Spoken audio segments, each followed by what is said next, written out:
بسم اللہ الرحمن الرحیم۔ ہم سورہ الانعام کے تقریباً اختتام پر پہنچ گئے ہیں۔ آیت نمبر 148 148 سے ہم کو شروع کرنا ہے۔ اعوذ باللہ من الشیطان الرجیم، بسم اللہ الرحمن الرحیم۔ سیقول الذین اشرکوا لو شاء اللہ ما اشرکنا۔ ان قریب کہیں گے وہ لوگ کہ جنہوں نے شرک کیا، لو شاء اللہ، کیا کہیں گے؟ اگر اللہ چاہتا، ما اشرکنا، ہم شرک نہ کرتے۔ یہ قرآن مجید نے تمام تر دعوت توحید کی جو دی ہے، اس کے بیان کے بعد مشرکین کے متوقع رد عمل کو بیان کیا ہے۔ یہ رد عمل، یہ ری ایکشن وہ پہلے دے بھی چکے تھے اور مزید بھی ان کو یہی کہنا تھا۔ اس کی وجہ یہ ہے کہ جب آپ کے سامنے کوئی سچائی آئے تو دو ہی امکان ہوتے ہیں۔ ایک امکان یہ ہوتا ہے کہ آپ اس سچائی کو مان لیں، اور ایک امکان یہ ہوتا ہے کہ آپ اس کو رد کر دیں، ریجیکٹ کر دیں۔ ریجیکٹ کرنے کی بھی کئی لیولز ہوتے ہیں۔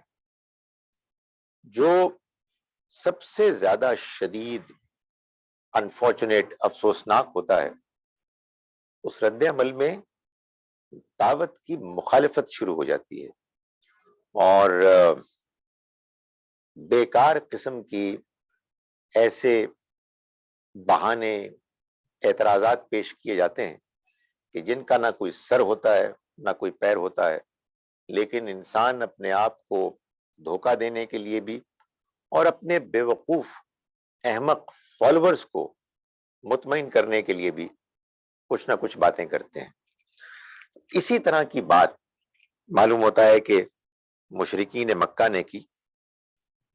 اللہ تعالیٰ نے فرمایا کہ وہ لوگ کہ جنہوں نے شرک کیا وہ کہیں گے، لو شاء اللہ، اگر اللہ چاہتا، ما اشرکنا ولا آباؤنا، نہ ہم شرک کرتے، نہ ہمارے آباء و اجداد شرک کرتے، ولا حرمنا من شیء، اور نہ ہی ہم کسی چیز کو حرام ٹھہراتے۔ یہ مشرکین نے جب قرآن مجید کی بات اتنے زیادہ مدلل، ایفیکٹو اور کنونسنگ طریقے سے سامنے آ گئی، تو اس کے بعد پھر اس طرح کی باتیں کرنی شروع کر دیں۔ جب تم کہتے ہو کہ اللہ ہی سب کچھ کرنے والا ہے، اللہ کے ہاتھ میں سب کچھ ہے، وہ جس کو چاہتا ہے ہدایت دے دیتا ہے، جس کو چاہتا ہے گمراہ کر دیتا ہے، تو اگر وہ چاہتا تو ہم شرک نہ کرتے، نہ ہم کرتے، نہ ہمارے آباء و اجداد کرتے، تو اب اس میں ہمارا قصور کیا ہے؟ اور یہ جو قرآن مجید نے ہمارے خلاف ایک قرارداد جرم پیش کی ہے کہ ہم بعض چیزوں کو اپنی طرف سے حرام قرار دیتے ہیں اور بعض کو حلال قرار دیتے ہیں اور کوئی دلیل پیش نہیں کرتے، تو یہ بھی اگر اللہ چاہتا تو ہم نہ کرتے۔ ان کی پوری بات یہ ہے کہ اس نے یہ چاہا کہ ہم مکے کے لیڈرز رہیں، ہم خانہ کعبہ کے متولی رہیں، یہ بھی اسی کا فیصلہ تھا، اور اس کا یہ فیصلہ بھی تھا کہ ہم اس کے ساتھ شریک ٹھہرائیں۔ وہ چاہتا تو ہمیں اس فیصلے سے ہٹا سکتا تھا۔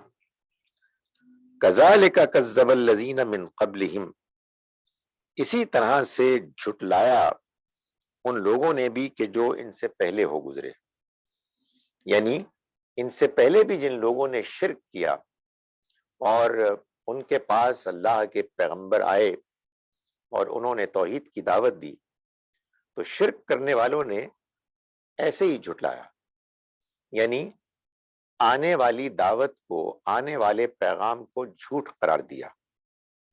جھوٹ کیسے قرار دیا؟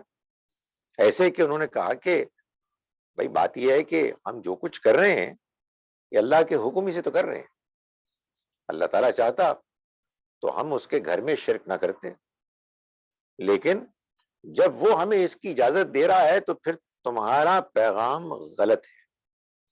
سو انہوں نے اس پیغام کو، اللہ کی طرف سے آئے ہوئے پیغام کو جھوٹ قرار دینے، جھٹلانے کے لیے اس طرح کی لا تائل، بے بنیاد باتیں کرنی شروع کر دی۔ فرمایا کہ اسی طرح سے جھٹلایا ان لوگوں نے بھی کہ جو ان سے پہلے ہو گزرے، حتی ذاقوا باسنا، یہاں تک کہ انہوں نے ہمارا عذاب چکھا۔ یعنی اللہ موقع دیتا ہے لوگوں کو کہ وہ اصلاح کریں اپنی، لیکن جب لوگ غلط بات کرتے کرتے اس حد تک پہنچ جاتے ہیں کہ جس کے بعد ان کو اللہ کی طرف سے مزید رحمت اور معافی اور امکانات، چانسز کا کوئی امکان باقی نہیں رہتا، کوئی گنجائش باقی نہیں رہتی، تو پھر اللہ تعالیٰ اپنے قانون کے مطابق ان پر اپنا عذاب نازل کرتا ہے۔ فرمایا قل هل عندکم من علم، کہیے کہ کیا تمہارے پاس کوئی علم ہے، یعنی کوئی ایسی بات ہے کہ جو تم پیش کر سکو، فتخرجوہ لنا، پھر وہ نکال لاؤ تم ہمارے لیے، یا کوئی ایسی بات ہو عقل اور فطرت میں سے، یا پھر کوئی اللہ کی کتابوں میں سے کوئی ایسی بات ہو کہ جو ہماری بات یعنی توحید کی بات کے خلاف اور تمہارے شرک کے رویے کے حق میں ہو، تو لاؤ، نکال کے ہم کو دکھاؤ۔ ان تتبعون الا الظن، تم نہیں پیروی کر رہے کسی چیز کی سوائے گمان کے، اندازے، اسپیکولیشنز، امیجنیشن، کوئی حقیقی بات، کوئی علمی بات تمہارے پاس سرے سے ہے ہی نہیں جس کی بنیاد پر تم ہم سے یہ گفتگو کر رہے ہو، یہ بحث کر رہے ہو۔ فرمایا کہ ان انتم الا تخرصون، تم تو بس محض اٹکل کے تیر تکے چلا رہے ہو، بیکار کے، بے بنیاد تم ایسے فائر کر رہے ہو، ایسی بوچھاڑ کر رہے ہو جس کی کوئی حقیقت نہیں ہے۔ قل، کہیے، فللہ الحجۃ البالغہ، اللہ کے لیے تو بس حجت ہے پہنچ جانے والی۔ یعنی کہنے کا مقصد یہ ہے کہ اللہ تعالیٰ کا طریقہ یہ نہیں ہے کہ وہ لوگوں کو زبردستی ہدایت پر لائے۔ اگر وہ توحید کو ماننے کے لیے تیار نہیں ہے، اگر ان کا دل شرک کی گمراہی اور گندگی ہی میں اٹکا ہوا ہے، تو خدا تعالیٰ کا یہ طریقہ نہیں ہے کہ وہ ان کو زبردستی وہاں سے نکال کر، دھکیل کر ہدایت اور توحید کی روشنی کی طرف لے آئے۔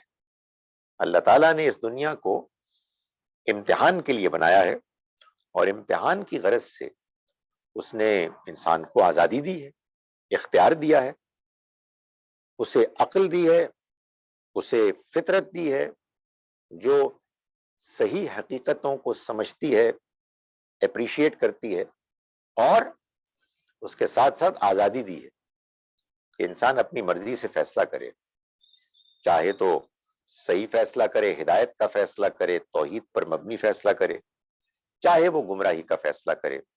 گمراہی کا فیصلہ لوگ کیوں کرتے ہیں؟ اس میں ان کو دنیا کا کچھ نہ کچھ فائدہ، فوری فائدہ نظر آتا ہے۔ تو فرمایا کہ یہ نہیں ہے کہ جو اللہ تعالیٰ کرے گا کہ وہ زبردستی لوگوں کو توحید اور ہدایت کی طرف لائے گا۔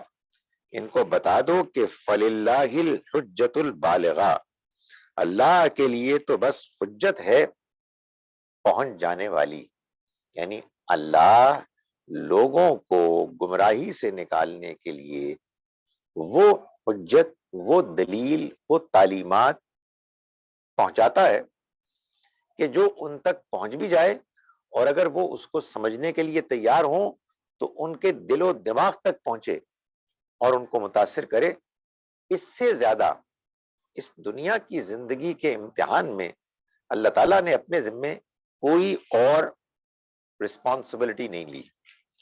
فرمایا وَلَوْ شَاءَ فَلَوْ شَاءَ، تو اگر وہ چاہتا لَهَدَاكُمْ أَجْمَعِينَ، تو وہ تم سب کو ہدایت دے دیتا. یعنی اگر اس کا اس دنیا کو بنانے کا مقصد صرف لوگوں کو ہدایت دینا ہوتا، ان کو کامیاب کرنا ہوتا، تو پھر وہ لوگوں کو اختیار نہ دیتا، پھر سب لوگوں کو وہ مجبور کر دیتا کہ وہ ہدایت پا جائیں. لیکن اس کے نتیجے میں تو پھر اللہ کا منشا پورا نہ ہوتا. اس کا منشا، اس کی مرضی تو یہ ہے کہ اس دنیا کی زندگی کے امتحان میں وہ ان لوگوں کا انتخاب کرے، ان لوگوں کو سلیکٹ کرے جو موت کے بعد کی زندگی میں جنت کی حسین دنیا میں آباد ہونے اور اس کے کہیے باسی ہونے، اس کے سٹیزنز ہونے کے مستحق ہوں. تو یہ اللہ تعالیٰ کا فیصلہ ہے، اس لیے وہ کسی کو زبردستی ہدایت نہیں دے گا. وہ چاہتا تو سب کے سب کو ہدایت دے دیتا، مگر یہ اس نے نہیں چاہا.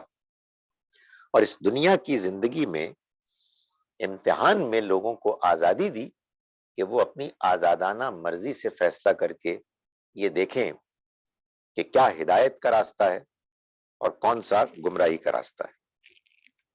قل، کہیے، ہلما، آؤ، معاف کیجیے گا، ہلما لاؤ، ہلما شہداءکم، لاؤ تم اپنے وہ شہداء، وہ گواہ، الذین یشہدون، جو یہ گواہی دیں، ان اللہ، کہ اللہ نے حرم ھذا، اس کو حرام کیا ہے. یعنی یہ جو ابھی اس سے پہلے سورہ مبارکہ میں بہت سی وہ باتیں بیان ہوئی کہ جو مکے کے لوگوں نے اور عرب کے اس علاقے کے مشرکین نے اپنے طور پر یا اپنے آباء و اجداد کی اندھی تقلید میں بہت سی چیزوں کو حرام ٹھہرا دیا تھا. تو اللہ تعالیٰ نے فرمایا کہ ان سے کہو کہ اگر واقعی تمہارے پاس اس کے لیے کوئی گواہ موجود ہے تو ان کو لے کے آؤ جو یہ گواہی دیں کہ اللہ نے ان چیزوں کو حرام قرار دیا ہے. فَإِن شَهِدُوا، پھر اگر یہ گواہی دیں، شہادت دیں، فرمایا کہ فَلَا تَشْهَدْ مَعَهُمْ، تو آپ ان کے ساتھ گواہی نہ دیں.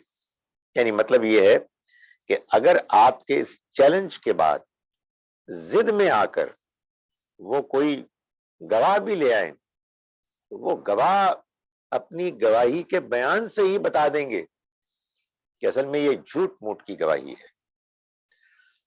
سچ کو دبانا اس دنیا میں آسان نہیں ہوتا، ناممکن ہے.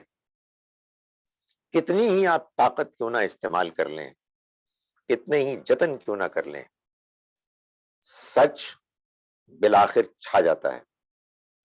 اگر کوئی جابر معاشرہ جس میں کہ جابر حکمران ہیں، ان کا کوئی ٹولہ ہے، وہ سچ کو دبانے کی کوشش بھی کرتا ہے تو یہ دنیا دیکھتی ہے کہ سچ کیا ہے، جھوٹ کیا ہے.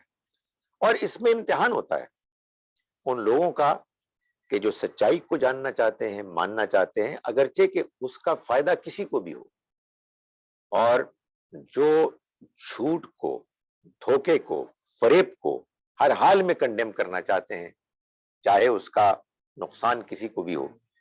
یہ اللہ کا امتحان ہے.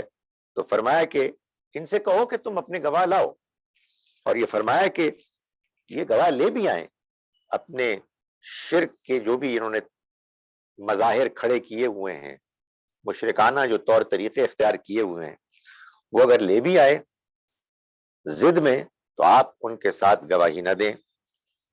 فرمایا کہ وَلَا تَتَّبِعْ أَهْوَاءَ الَّذِينَ كَذَّبُوا بِآيَاتِنَا، اور آپ نہ پیروی کیجئے خواہشات کی، ان لوگوں کی خواہشات کی جنہوں نے ہماری آیات کو جھٹلایا. خواہشات سے یہاں مراد بدعتیں ہیں، یعنی ایک ہے اللہ کا دین، وہ تو مبنی ہے عقل پر، فطرت پر. اللہ نے جو کچھ بھی فرمایا ہے وہ انسان عقل و فطرت کے دلائل کی روشنی میں سمجھ سکتا ہے، ان کو اپریشیٹ کر سکتا ہے. مشکل یہ ہے کہ جب آپ اللہ کے بتائے ہوئے راستے کو اختیار کرنے کے بارے میں سوچتے ہیں تو وہ راستہ اگرچہ کہ عقل و فطرت کے مطابق ہے مگر اس میں دشواریاں ہوتی ہیں، اس میں آزمائش ہوتی ہے. اس دنیا کو اللہ نے اس آزمائشی کے لیے پیدا کیا ہے. اس آزمائش میں لوگ اترنا نہیں چاہتے، وہ اس کو ماننا ہی نہیں چاہتے، اس لیے کہ وہ جو زندگی گزار رہے ہیں اس میں بڑی ان کو آسودگی ہے، بہت آرام عیش ہے، شہرت ہے، تو وہ اس کو دبانا چاہتے ہیں. اور چونکہ دین مذہب یہ بہت سے لوگوں کے لیے ایک ضروری زندگی کا حصہ ہے، اس لیے پھر دین مذہب کے نام پر کچھ ایسی چیزیں وہ ایجاد کر لیتے ہیں کہ جو اللہ کی طرف سے آئی نہیں ہے. وہ کیوں ایجاد کرتے ہیں؟ اپنی خواہشات کو پورا کرنے کے لیے. تو چنانچہ اللہ تعالیٰ قرآن مجید میں بدعات کو، بدعتوں کو خواہشات قرار دیتا ہے، یعنی دین کے نام پر انٹروڈیوس کی جانے والی اور اختیار کی جانے والی وہ باتیں جن کا دین سے، اللہ کے دین سے کوئی تعلق نہیں ہے، اللہ تعالیٰ فرماتے ہیں کہ یہ ان کی خواہشات ہیں. تو فرمایا کہ اے پیغمبر آپ ان کی خواہشات کی پیروی نہ کیجیے جنہوں نے ہماری آیات کو جھٹلایا، یعنی وہ آیات، وہ پیغام کے جو ان کے دین کے غلط ہونے کو واضح کر رہا ہے، انہوں نے اس پیغام کو جھٹلا دیا، جھوٹ قرار دے دیا. فرمایا والذین لا یؤمنون بالآخرہ، یہ وہ لوگ ہیں کہ جو آخرت پر ایمان نہیں رکھتے. اصل میں قرآن مجید سے بار بار یہ بات معلوم ہوتی ہے کہ وہ لوگ کہ جو دنیا میں گمراہی میں مبتلا ہوتے ہیں، جو غلط دین اختیار کرتے ہیں، دین کی غلط انٹرپریٹیشنز کو وہ مانتے ہیں، اس کی وجہ یہ ہوتی ہے کہ وہ آخرت کو نہیں مانتے. آخرت کو نہ ماننے کا مطلب یہ نہیں ہے کہ وہ یہ کہتے ہیں کہ موت کے بعد کوئی زندگی نہیں ہے، یا وہ یہ کہتے ہیں کہ سور نہیں پھونکا جائے گا، لوگ مر کر نہیں اٹھیں گے. نہیں، یہ نہیں کہتے. وہ یہ کہتے ہیں کہ ہاں یہ سب کچھ ہو سکتا ہے، ہوگا، مگر ہم نہیں پکڑے جائیں، ہماری سفارش ہو جائے گی. چنانچہ وہ دین کے نام پہ ایسی ایسی گھنونی حرکتیں کرتے ہیں، دین کا نام لے کے پس منظر میں جا کے پس پردہ جھوٹ بولتے ہیں، اور اپنے آپ کو مطمئن کرنے کے لیے یہ خیال کرتے ہیں کہ ہم نے تو دینی کا نام لیا ہے، دینی کی خدمت ہم کر رہے ہیں. وہ یہ کرتے ہیں اور اس لیے کرتے ہیں کہ وہ آخرت کو نہیں مانتے، یعنی اس آخرت کو، اس حساب کتاب کو نہیں مانتے جس میں اللہ میرٹ کی بنیاد پر فیصلہ کرے گا، جس میں اللہ کا فیصلہ صرف اس بنیاد پر ہوگا کہ کس نے صحیح عمل کیا، صحیح نیت اور ارادے کے ساتھ، اور کس نے صحیح نظریے کو، ایمان کو، اور ایمان کی بنیاد پر اعلی اخلاق پر مبنی دعوت کو ٹھکرا دیا. کیوں؟ آخرت کو کوئی حیثیت نہ دینے کی وجہ سے. اگر آخرت کا ذکر بھی آئے تو وہ کہتے ہیں ہماری سفارش ہو جائے گی، ہم وہاں نہیں پکڑے جائیں گے، ہماری وہاں بھی جیسے یہاں ہمیں کامیابی حاصل ہے وہاں بھی ہمارا اثر و رسوخ ہے. تو اللہ تعالیٰ نے فرمایا کہ یہ وہ لوگ ہیں کہ جو آخرت کو نہیں مانتے، وَهُمْ بِرَبِّهِمْ يَعْدِلُونَ، اور وہ اپنے رب کے ساتھ ہمسر ٹھہراتے ہیں، ایسے ساتھی قرار دیتے ہیں کہ جن کی اصل میں کوئی حقیقت نہیں ہے، اور یہ بھی وہی اپنی خواہشات کو پورا کرنے کے لیے. اس لیے کہ جب آپ اللہ کی بات مانیں گے تو اللہ تعالیٰ تو آپ سے ڈسپلن کا تقاضا کرے گا، لیکن اگر آپ اللہ کے ساتھ اوروں کو شامل کر لیں گے، آپ اللہ کے سفارشی مانیں گے کہ جن کی بات اللہ تعالیٰ ٹال نہیں سکتا، تو اس کا نتیجہ یہ نکلے گا کہ پھر آپ تو جو چاہیں کریں.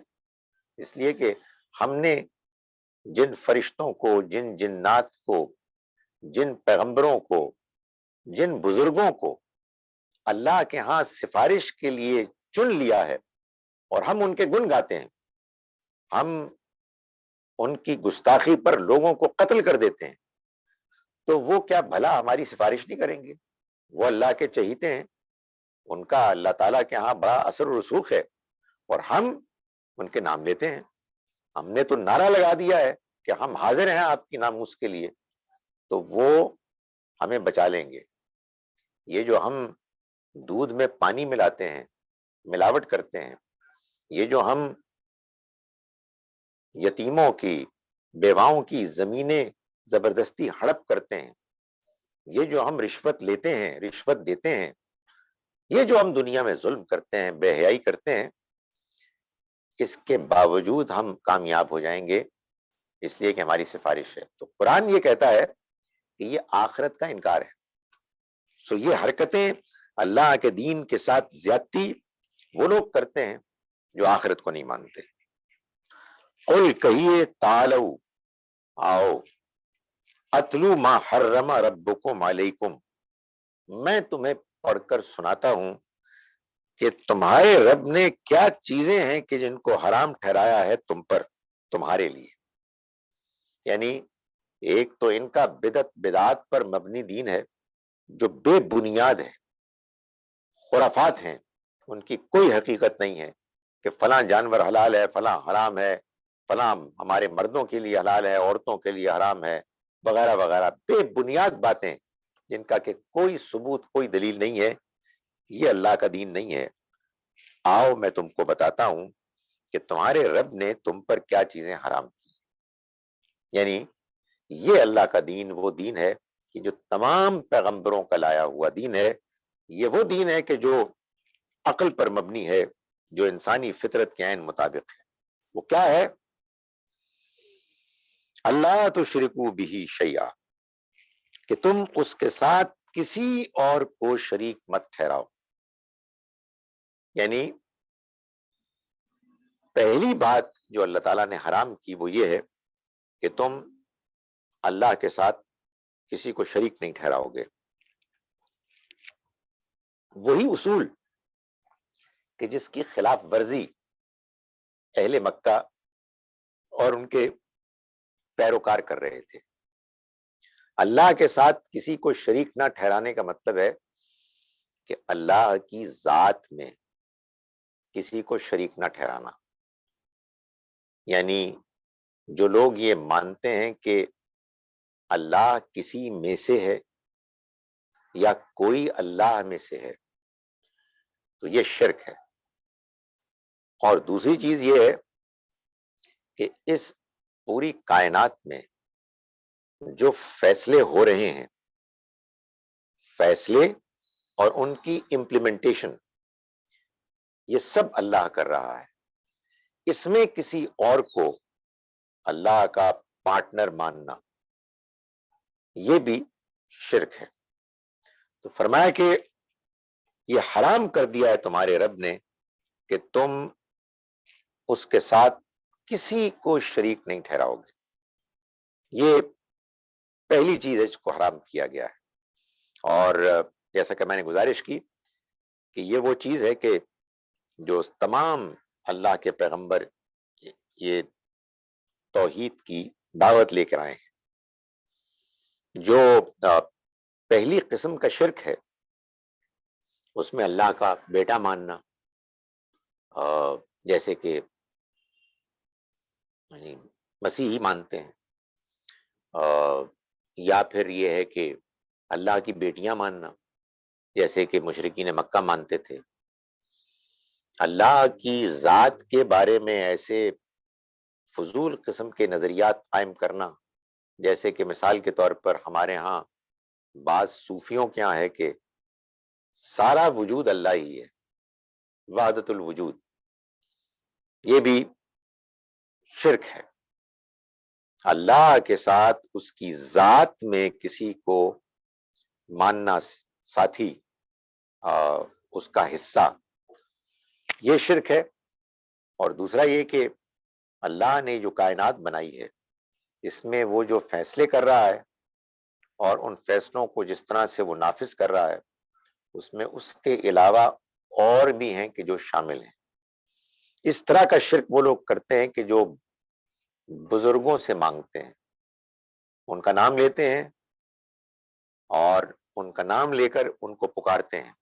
اللہ کو پکارنے کی یا رب العالمین کہنے کی بجائے وہ یا بولتے ہیں اور کچھ اور غیر اللہ کا نام لیتے ہیں، وہ جو بھی ہو، پیغمبر ہوں، بزرگ ہوں، فرشتے ہوں، جنات ہوں، جو بھی ہوں، جب آپ ان کو پکاریں گے تو آپ یہ مانیں گے کہ وہ ہماری سن رہے ہیں، اور سن رہے ہیں تو پھر وہ ہماری مانیں گے بھی، ہماری ضرورت پوری کریں گے۔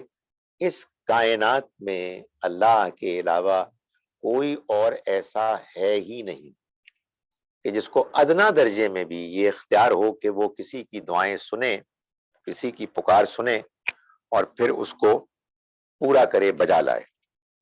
تو پہلی چیز تو یہ حرام کی گئی ہے۔ فرمایا کہ وبالوالدین احسانا، اور تم والدین کے ساتھ حسن سلوک کرو۔ ظاہر ہے یہ سوال پیدا ہوتا ہے کہ یہ بات تو سمجھ میں آ گئی کہ اللہ کے ساتھ شریک ٹھہرانا کسی کو یہ حرام ہے، والدین کے ساتھ حسن سلوک کرنا یہ حرام کیسے ہوا؟ قرآن مجید میں جو پریزنٹیشن کا انداز ہے، سٹائل، اس کو سمجھنے کی جب ہم کوشش کرتے ہیں تو اس میں ایک بہت معاون چیز تو اس زمانے کی زبان ہے، شاعری ہے، خطابت ہے کہ جس میں قرآن نازل ہوا، اور خود قرآن کا ٹیکسٹ ہے جس کو آپ جب تدبر سے پڑھتے ہیں اور قرآن کے بتائے ہوئے اصولوں کے مطابق کہ اس میں کوئی انکنسسٹنسی نہیں ہے، تو آپ کو خود بھی وہ اصول قرآن کے اندر سے مل جاتے ہیں، نظر آ جاتے ہیں۔ تو یہاں جو پریزنٹیشن کا سٹائل ہے اچھوتا، وہ یہ ہے کہ یہ بتا کر کہ اللہ نے کیا کیا چیزیں حرام کی ہیں، کچھ باتوں کو نیگیٹولی بیان کیا، جیسے کہ حرام چیزوں کو بیان کرنے کا عام طریقہ ہے کہ تم شریک نہیں ٹھہراؤ گے، چنانچہ شرک حرام ہو گیا۔ مگر والدین کا جب ذکر آیا تو اس کو پازیٹیولی بیان کر کے کہا کہ ان کے ساتھ حسن سلوک کرو گے، یعنی حرام چیز یہ ہے کہ تم ان کے ساتھ بد سلوکی نہیں کرو گے، بدتمیزی نہیں کرو گے، تم ان کی ضرورتوں کے معاملے میں ان کا کہاں مانو گے۔ یہ چیزیں حرام کر دی ہیں اللہ تعالیٰ نے۔ اس کا فائدہ یہ ہوتا ہے کہ ایک بات تو اس بیان کے انداز سے یہ سامنے آ جاتی ہے کہ جب بھی اللہ تعالیٰ کا کوئی حکم ہوتا ہے اس کے اصل میں دو ایسپیکٹس ہوتے ہیں، یعنی تم شرک نہیں کرو گے، یہ نیگیٹو بات ہے، تم توحید پر کاربند رہو گے، اس کے بندے بن کر رہو گے، یہ پازیٹو بات ہے۔ تم والدین کے ساتھ حسن سلوک کرو گے، یہ پازیٹو بات ہے، تم ان کے ساتھ بدسلوکی نہیں کرو گے، یہ نیگیٹو ہے۔ یہ نیگیٹو چیز ہے کہ جو حرام قرار دے دی گئی۔ وَلَا تَقْتُلُوا أَوْلَادَكُمْ، اور تم اپنی اولاد کو قتل نہیں کرو گے، من املاق، مفلسی کے ڈر سے، جیسا کہ اس زمانے میں مشرکین کرتے تھے اس لیے کہ بیٹیاں، عورتیں ان کے لیے وہ ان میں سے جو نادان، جاہل، گنوار لوگ تھے، جو اپنی عقل کو استعمال نہیں کرتے تھے، جن کی فطرت مسخ ہو چکی تھی، وہ یہ خیال کرتے تھے کہ عورتیں ایک لائبلٹی ہوتی ہیں، کہیں بیاہ کے ان کو کسی اور گھر بھیجنا ہوتا ہے، جب تک وہ گھر میں ہیں ان کی دیکھ بھال کرنی پڑتی ہے، ظاہر ہے معاشرہ بگڑا ہوا تھا اور بچانا آسان نہیں ہوتا۔ پھر یہ ہے کہ یہ کھائیں گی لیکن کہیں سے کما کے نہیں لائیں گی، اور پھر اس زمانے میں جو ایک بہت بڑا ایشو تھا، جو خیر ہمارے زمانے میں بھی ہے، سیکیورٹی کا ایشو، تو اس زمانے میں سیکیورٹی کے مقابلے میں ان سیکیورٹی کے مقابلے میں سیکیورٹی کا بندوبست ہوتا تھا، اس میں بیٹے ایک بڑا اہم رول ادا کرتے تھے، مگر بیٹیاں نہیں کرتی تھیں۔ تو ان میں سے جو احمق لوگ تھے اور جن کے اوپر فوری نفع فائدہ غالب تھا، وہ بعض اوقات اس حد تک آگے چلے جاتے تھے کہ وہ اپنی بیٹیوں کو قتل کر دیتے تھے۔ تو فرمایا کہ نحن نرزقکم وإیاہم، دیکھو ہم رزق دیتے ہیں تم کو بھی اور ان کو بھی، یعنی مطلب یہ ہے کہ یہ جو تمہیں رزق مل رہا ہے یہ اللہ کی طرف سے مل رہا ہے، تم تو صرف سٹرگل کرتے ہو، اللہ ہے کہ جو تمہاری اس کوشش کے نتیجے میں اپنے فضل سے تم کو نوازتا ہے۔ تو تمہارے ہاں بیٹے ہوں یا بیٹیاں ہوں، اللہ ان کے لیے بھی رزق فراہم کرتا ہے۔ تو تم اس احمقانہ خیال کی وجہ سے کہ اگر یہ پیدا ہو گئی تو اب ان کو فیڈ کرنا پڑے گا، تو اتنا تو ہمارے پاس رزق نہیں ہے، تم ان کو قتل کرو گے تو تم اصل میں اس بات کو نظر انداز کرتے ہوئے حرکت کرو گے کہ رزق تو اللہ دیتا ہے اور وہ سبھی کو دیتا ہے۔ وَلَا تَقْرَبُوا الْفَوَاحِشَ، اور تم فحش چیزوں کے قریب نہیں آؤ گے، ما ظاہر منہا وما بطن، چاہے اس کا ظاہر ہو چاہے پوشیدہ، یعنی یہ نہیں کہا کہ تم فحش کام نہیں کرو گے، بدکاری نہیں کرو گے، زناکاری نہیں کرو گے، نہیں، بلکہ یہ کہا کہ تم فواحش کے قریب نہیں آؤ گے۔ فواحش کہا، فحش نہیں کہا، اس لیے کہ زناکاری کے علاوہ بھی ہم جنس پرستی اور اسی طرح سے اور بھی بہت سارے بگاڑ ہیں، حیوانات کے ساتھ بھی لوگ ایسے ہی کرتے ہیں، تو یہ سب فواحش ہیں جس میں انسان نکاح سے باہر اپنے اس جنسی ضرورت کو پورا کرنے کے لیے کرتا ہے کچھ اقدام۔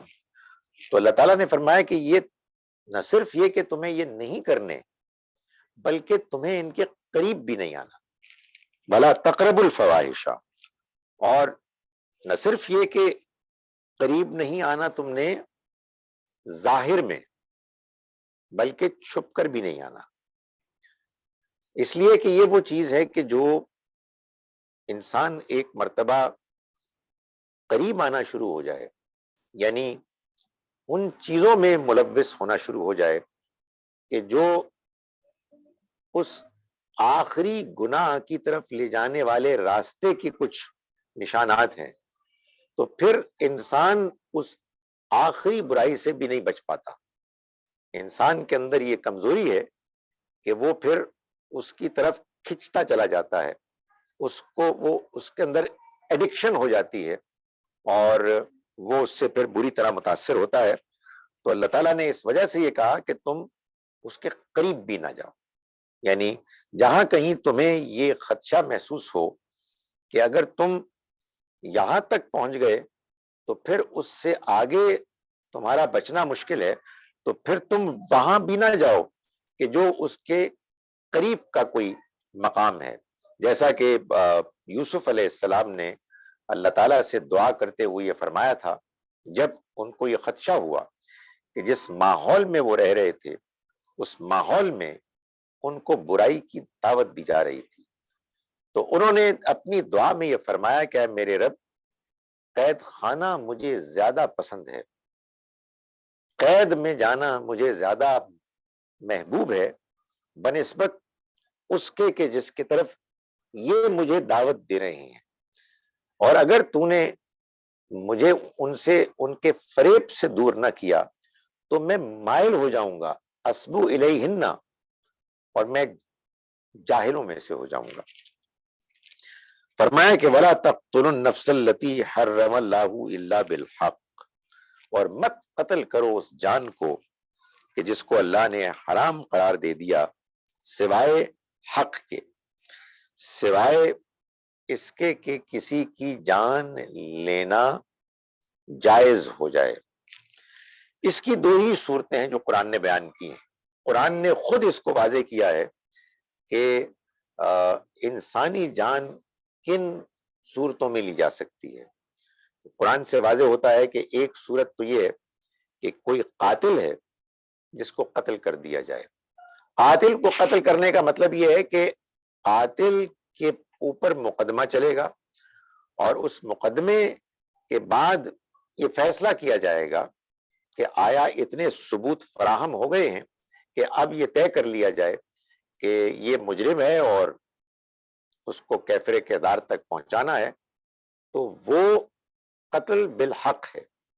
اور دوسرا زمین میں فساد فی الارض، یعنی ایک فرد یا کچھ افراد مل کر لوگوں کی جان، لوگوں کے مال اور ان کی آبرو، عزت کو پامال کرنا شروع کر دیں، ان کی وجہ سے یہ خطرے میں آ جائیں، تو ایسوں کے بارے میں بھی قرآن مجید نے جو قانون بیان کیا ہے سورہ مائدہ کی آیت نمبر 33 میں، اس میں مختلف جو امکانات بیان کیے گئے ہیں ان میں پہلا یہ ہے کہ ان کو بے دردی سے قتل کر دیا جائے۔ ان دو وجوہات کے علاوہ کسی تیسری وجہ کی بنیاد پر انسانی جان نہیں لی جا سکتی۔ اگر قرآن مجید میں اس سے مختلف کوئی بیان ہے تو وہ بیان وہ ہے کہ جو رسولوں کے زمانے میں اللہ کے حکم سے رسولوں کے انکار کرنے والوں کے لیے اللہ نے سزا کے طور پر اپنے پیغمبر صلی اللہ علیہ وسلم کے ساتھیوں کو اجازت دی کہ وہ اللہ کی طرف سے اللہ کے فیصلے کو نافذ کرنے والے بن جائیں۔ یہ وہ چیز ہے، یہ وہ اقدام ہے کہ جو اب اللہ کے رسول صلی اللہ علیہ وسلم کے اس دنیا سے رخصت ہو جانے کے بعد اب اپلائی نہیں ہو سکتا، اس لیے کہ نہ کوئی رسول نبی آئیں گے، نہ لوگوں پر اتمام حجت یعنی بات آخری حد تک واضح ہوگی، اور نہ اللہ کا فیصلہ آئے گا کہ ان کو اتمام حجت کے باوجود انکار کرنے کی سزا کے طور پر موت کی گھاٹ اتار دیا جائے۔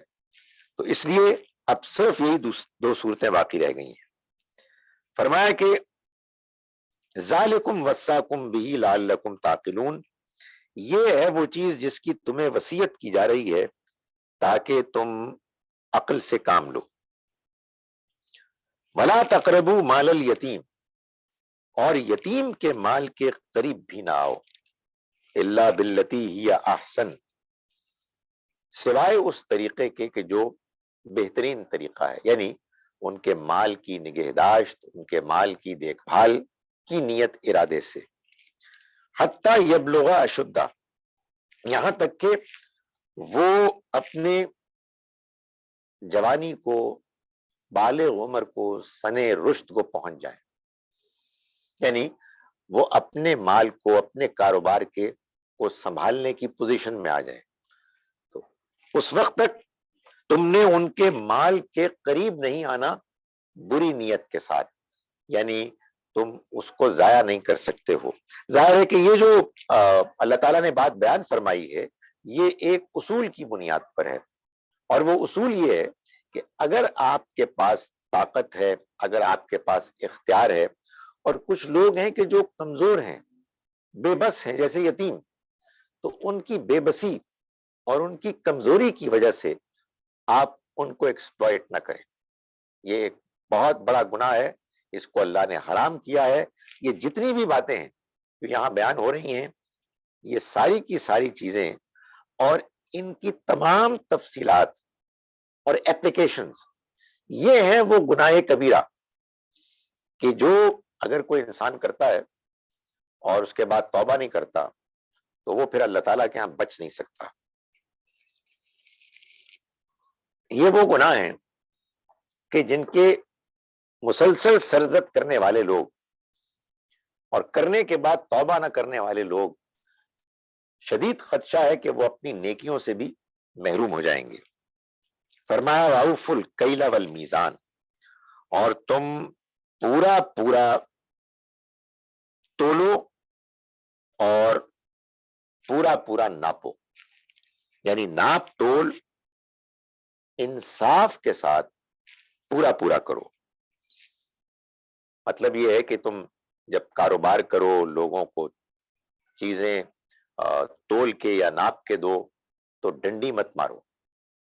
ظاہر ہے کہ ڈنڈی مارنا صرف کاروباری میں نہیں ہوتا، ہر جگہ ہوتا ہے۔ جہاں کہیں بھی انسان اپنے کسی مفاد کو حاصل کرنے کے لیے انصاف، عدل اور صحیح طریقے سے ہٹ کر کوئی دو نمبری کا کام کرے گا تو وہ اسی کیٹیگری میں اس کا گناہ آ جائے گا۔ یعنی ناپ اور تول تم ٹھیک ٹھیک انصاف کے ساتھ کرو۔ فرمایا لا نکلف نفسا الا وسعها، ہم کسی انسان کو اس کی وسعت سے زیادہ بوجھ نہیں ڈالتے، یعنی اس کی استطاعت سے زیادہ ہم نے کسی پر بوجھ نہیں ڈالا۔ اس کے دو مطلب ہیں، ایک یہ کہ اللہ نے اپنی شریعت میں، اپنے دین میں جو جو احکام دیے ہیں وہ سب کے سب اصل میں انسان کی اپنی فطرت کے، اس کی عقل کے تقاضوں کے مطابق ہیں، اور وہ سب کے سب قابل عمل ہیں۔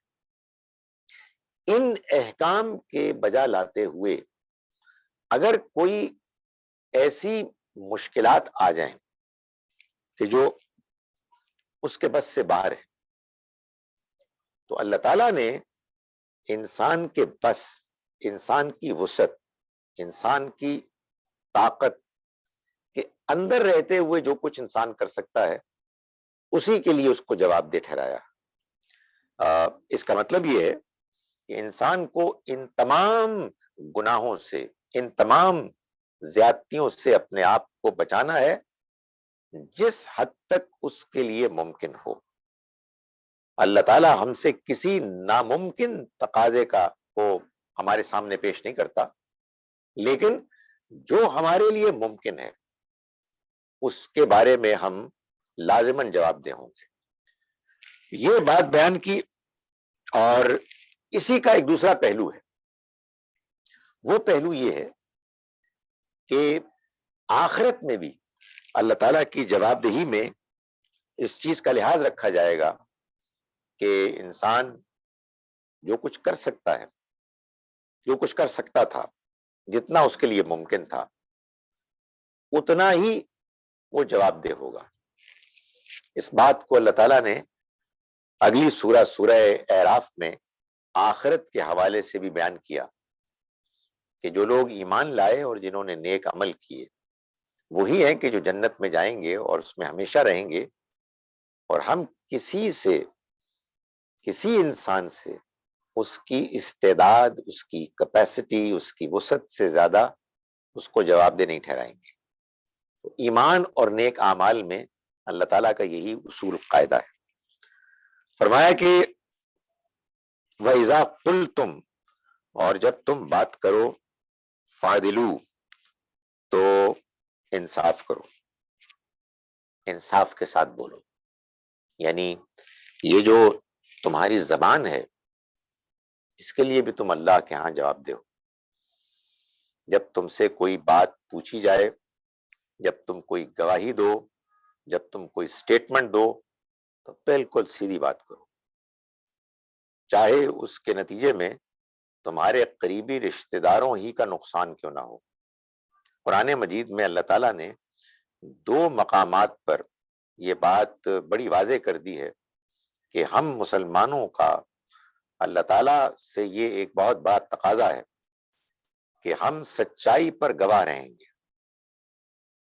قوموا للہ شہداء بالقسط، انصاف کریں گے، سچائی کی بات کریں گے اور اللہ کی خاطر اس کے لیے کھڑے ہو جائیں گے، کچھ بھی اس کا نتیجہ ہو، لیکن ہم انصاف کا ساتھ دیں گے.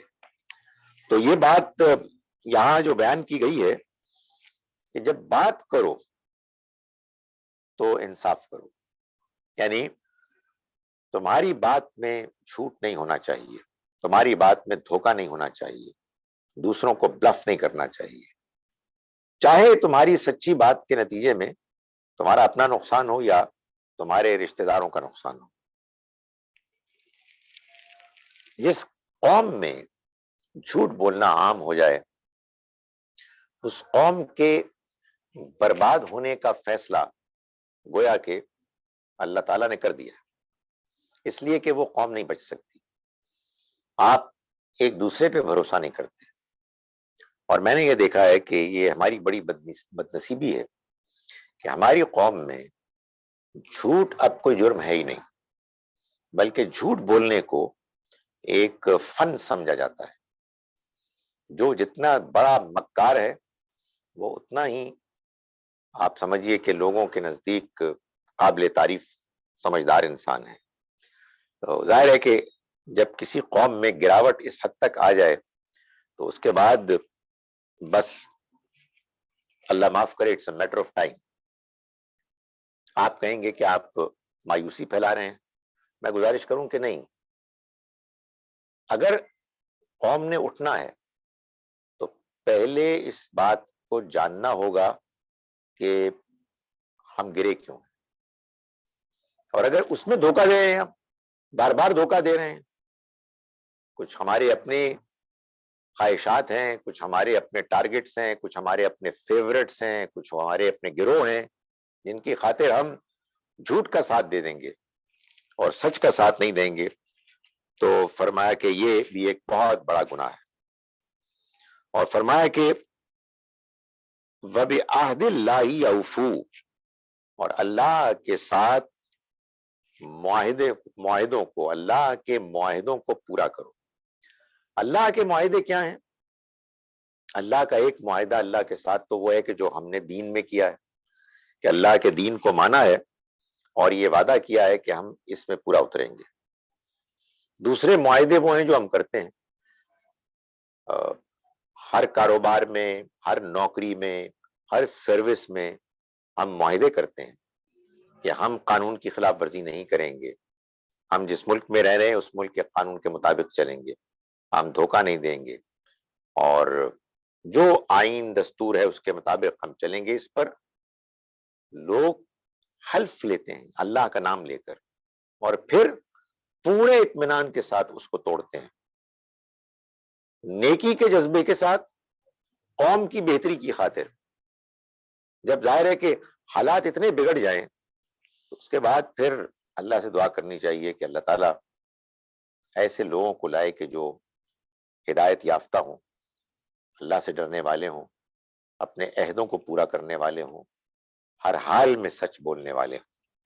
کیونکہ اگر انسان کے اندر اللہ کا خوف ختم ہو جائے تو پھر سب کچھ ختم ہو گیا. فرمایا کہ اللہ کے عہد کو پورا کرو. میں گزارش کر رہا تھا کہ اللہ کا عہد یہ دین بھی ہے، اللہ کا عہد وہ بھی ہے کہ جو ہم باقاعدہ لوگوں کے ساتھ عہد کرتے ہیں، اور اللہ سے کیا ہوا عہد وہ ہماری فطرت بھی ہے جو پہلے سے ہمیں دے دی گئی، اور اللہ سے ہم نے یہ عہد کیا کہ ہم تیری بنائی ہوئی فطرت کے مطابق دنیا میں زندگی گزاریں گے. تو فطرت کی بنیاد پر جتنے ذمہ داریاں بنتی ہیں وہ بھی اللہ کے ساتھ عہد ہے. ذالکم وصاکم بہ لعلکم تذکرون، یہ ہے وہ چیز کہ جس کی تمہیں وصیت کرتا ہے تاکہ تم یاد دہانی حاصل کرو. وَأَنَّ هَذَا صِرَاطِي مُسْتَقِيمًا، اور یہ کہ یہی میرا سیدھا راستہ ہے. فَاتَّبِعُوهُ، تو تم اس کی پیروی کرو. وَلَا تَتَّبِعُوا السُّبُلَ، اور نہ تم دوسرے راستوں کی پیروی کرو، دوسرے راستوں کو اختیار کرو. فَتَفَرَّقَ بِكُمْ، پھر کہیں تم دوسری راہوں میں پگڈنڈیوں میں پر نہ چل پڑو. ان سبیلی، اس کی راہ سے الگ ہو کر، اس کے راستے سے کو چھوڑ کر. ذالکم وصاکم بہ لعلکم تتقون، یہ تم کو وہ وصیت کرتا ہے تاکہ تم تقوی اختیار کرو. یہ آپ نے دیکھا کہ پچھلی 3 آیات کے آخر میں اللہ تعالیٰ نے اسی طرح کے الفاظ اختیار فرمائے. ذالکم وصاکم بہ لعلکم تعقلون، یہ آیت نمبر 151 میں ہے. ذالکم وصاکم بہ لعلکم تذکرون، یہ آیت نمبر 152 میں ہے. اور ذالکم وصاکم بہ لعلکم تتقون، یہ آیت نمبر 153 میں. ان تمام ہدایات کا مقصد کیا ہے؟ کہ انسان عقل سے کام لے. کیا مقصد ہے؟ تاکہ انسان یاد دہانی حاصل کرے. کیا مقصد ہے؟ کہ انسان تقوی اختیار کرے. یہ جو اللہ تعالیٰ نے باتیں بیان فرمائی ہیں، یہ اصل میں اس ترتیب سے اس لیے بیان فرمائی ہیں کہ انسان تعقل کو اختیار کرے، عقل سے کام لے. یہ اصل میں وہ بات ہے کہ جس کے نتیجے میں انسان کسی تعصب، کسی دباؤ کے بغیر اپنی عقل کو استعمال کرتا ہے. جب انسان اللہ کی طرف سے آئی ہوئی ہدایات کو سنتا ہے اور اپنی عقل کو استعمال کرتا ہے تو پھر اگلا نتیجہ نکلتا ہے کہ انسان کو یاد دہانی حاصل ہو جاتی ہے. یعنی انسان کے اندر چھپی ہوئی فطرت کے تقاضے نمایاں ہونے شروع ہو جاتے ہیں. اس لیے کہ اصل میں انسان کی فطرت بعض اوقات پردوں کے پیچھے چھپ جاتی ہے. انسان کے اوپر گرد و غبار آ جاتا ہے، انسان کچھ بے حس ہو جاتا ہے، انسان ماحول سے متاثر ہو جاتا ہے. اس صورتحال کو ٹھیک کرنے کے لیے اللہ تعالیٰ اپنی رہنمائی بھیجتے ہیں اور فرماتے ہیں اس لیے تاکہ تم عقل سے کام لو اور تعصبات، جذبات، خواہشات کو چھوڑو. جب تم ایسا کرو گے تو تمہارے اندر کی چھپی ہوئی فطرت، دبی ہوئی فطرت نمایاں ہو جائے گی اور یہی یاد دہانی. یعنی تمہیں یہ چیز یاد آ جائے گی، یہ تم پر واضح ہو جائے گی کہ تم نے اللہ کا بندہ بن کے رہنا ہے اور اس کے تقاضوں کو پورا کرنا ہے. اور آخری بات یہ ہے کہ یہ تم کو وہ نصیحت کرتا ہے تاکہ تم تقوی اختیار کرو. جب انسان کو نصیحت ہو جائے، جب انسان اپنی فطرت کو پالے، اس کی فطرت کے تقاضے اس پر واضح ہونے لگیں، تو پھر وہ اللہ کی جواب دہی کے احساس کے ساتھ اپنے زندگی میں جو حدود ہیں اللہ کی بتائی ہوئی، ان کے اندر رہتے ہوئے وہ زندگی گزارتا ہے. اسی کا نام تقوی ہے. یعنی اللہ کو حاضر ناظر مانتے ہوئے اس کی جواب دہی کے احساس کے تحت انسان اپنے اندر اس کیفیت کو محسوس کرتا ہے کہ مجھے خدا کی حدود سے باہر نہیں نکلنا. یہ تقوی ہے.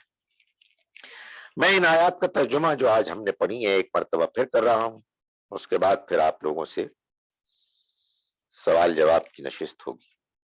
ہم نے آج آیت نمبر 148 سے سبق کا آغاز کیا. اعوذ باللہ من الشیطان الرجیم، بسم اللہ الرحمن الرحیم. سیقول الذین اشرکوا، کہیں گے ان قریب وہ لوگ کہ جنہوں نے شرک کیا، لو شاء اللہ، اگر اللہ چاہتا، ما اشرکنا ولا آباؤنا، نہ ہم شرک کرتے اور نہ ہی ہمارے آبا و اجداد، ولا حرمنا من شیء، اور نہ ہی ہم کسی چیز کو حرام ٹھہراتے، کذالک کذب الذین من قبلہم، اسی طرح سے جھٹلایا ان لوگوں نے کہ جو ان سے پہلے ہو گزرے، حتی ذاقوا باسنا، یہاں تک کہ انہوں نے ہماری پکڑ کو، ہمارے عذاب کو چکھا۔ قل، ان سے کہیے، هل عندکم، کیا تمہارے پاس، من علم، کوئی علم ہے، فتخرجوه لنا، تو پھر وہ تم نکال لاؤ گے اس کو ہمارے لیے۔ ان تتبعون، تم نہیں پیروی کر رہے، الا الظن، سوائے وہم و گمان کی، وَإِنْ أَنْتُمْ، اور تم نہیں ہو، الا تخرسون، مگر اٹکل کے تیر تکے چلا رہے۔ قل، کہیے، فَلِلَّهِ الْحُجَّةُ الْبَالِغَةُ، اللہ کے لیے تو ذمہ داری ہے بس بات کو، حجت کو پہنچانے کی، ایسی حجت کے جو پہنچ جائے۔ فَلَوْ شَاءَ، تو اگر وہ چاہتا، لَهَدَاكُمْ أَجْمَعِينَ، تو وہ ہدایت دے دیتا تم کو سب کے سب کو۔ قل، کہیے، هَلُمَّ شُهَدَاءَكُمْ، لاؤ، بلاؤ اپنے گواہوں کو، الذین، وہ کہ جو یشہدون، گواہی دیں، ان اللہ حرم ھذا، کہ اللہ نے اس کو حرام کیا۔ فإن شہدوا، پھر اگر وہ گواہی دیں، فلا تشہد معہم، تو آپ ان کے ساتھ گواہی نہ دیں۔ ولا تتبع اہواء الذین، اور مت پیروی کریں ان لوگوں کی خواہشات کی، کذبوا بآیاتنا، جنہوں نے ہماری آیات کو جھٹلایا، والذین لا یؤمنون بالآخرہ، اور جو آخرت پر ایمان نہیں رکھتے، وہم بربہم یعدلون، اور وہ اپنے رب کے ساتھ پارٹنرز، ہمسر ٹھہراتے ہیں۔ قل، کہیے، تعالوا، آؤ، اتلو ما حرم ربکم علیکم، میں سناؤں جو چیزیں تم پر تمہارے رب نے حرام کی۔ اللہ تشرکوا بہ شیئا، یہ کہ تم اس کے ساتھ کسی کو شریک نہیں ٹھہراؤ گے۔ وبالوالدین احسانا، اور والدین کے ساتھ حسن سلوک کرو گے۔ ولا تقتلوا اولادکم، اور تم اپنی اولاد کو قتل مت کرو، من املاق، مفلسی کے ڈر سے، نحن نرزقکم وایاہم، ہم ہی تم کو بھی رزق دیتے ہیں اور ان کو بھی۔ ولا تقربوا الفواحش، اور فحش کاموں کے قریب مت آؤ، ما ظہر منہا، چاہے اس کے ظاہر میں، وما بطن، یا باطن میں چھپ کر۔ ولا تقتلوا النفس، اور نہ کسی انسان کو قتل کرو، التی، وہ کہ حرم اللہ الا بالحق، جس کو اللہ نے حرام قرار دیا ہو، محترم ٹھہرایا ہو، جس کی جان کو یا جس کے قتل کو حرام قرار دیا ہو، الا بالحق، سوائے کسی حق کی بنیاد پر۔ ذالکم وصاکم بہ، یہ وہ چیز ہے کہ جس کی وہ وصیت کرتا ہے، لعلکم تعقلون، تاکہ تم عقل سے کام لو۔ ولا تقربوا مال الیتیم، اور تم یتیم کے مال کے قریب مت جاؤ، الا باللتی ہی احسن، سوائے اس طریقے کے کہ جو بہترین طریقہ ہے، حتی یبلغ اشدہ، یہاں تک کہ وہ اپنی جوانی کو پہنچ جائیں، اپنے سن بلوغ کو پہنچ جائیں۔ وَأَوْفُوا الْكَيْلَ وَالْمِيزَانَ، اور ناپ اور تول پورا پورا کیا کرو، بالقسط، انصاف کے ساتھ۔ لا نکلف نفسا الا وسعها، ہم کسی انسان سے کو ذمہ دار نہیں ٹھہراتے، کسی انسان پر بوجھ نہیں ڈالتے اس کی وسعت سے زیادہ، سوائے اتنا جتنا اس کی وسعت ہے۔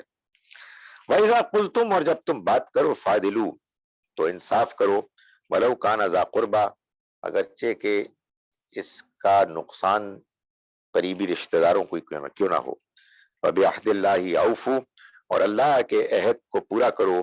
ذَلِكُمْ وَصَّاكُمْ بِهِ، یہ ہے وہ کہ جس کی تمہیں وصیت کرتا ہے وہ، لَعَلَّكُمْ تَذَكَّرُونَ، تاکہ تم نصیحت حاصل کرو۔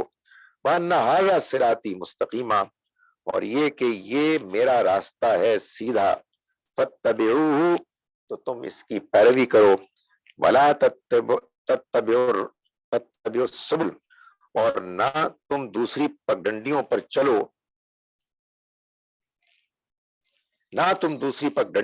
چلو، فَتَفَرَّقَ بِكُمْ، پھر کہیں یہ نہ ہو کہ تمہیں اس کی راہ سے وہ الگ کر دیں۔ ان سبیلی اس کے راستے سے، ذالکم وصاکم بہ لعلکم تتقون، یہ وہ چیز ہے کہ جس کی تمہیں وہ وصیت کرتا ہے تاکہ تم اس کا تقوی اختیار کرو۔ اقول قولی ھذا واستغفر اللہ لی ولکم۔ اب میں آپ کے سوالوں کے لیے حاضر ہوں۔ تھینک یو ویری مچ سر۔ اس کے ساتھ ہی ہم اپنا کوشچن آنسرس کا سیشن شروع کرتے ہیں۔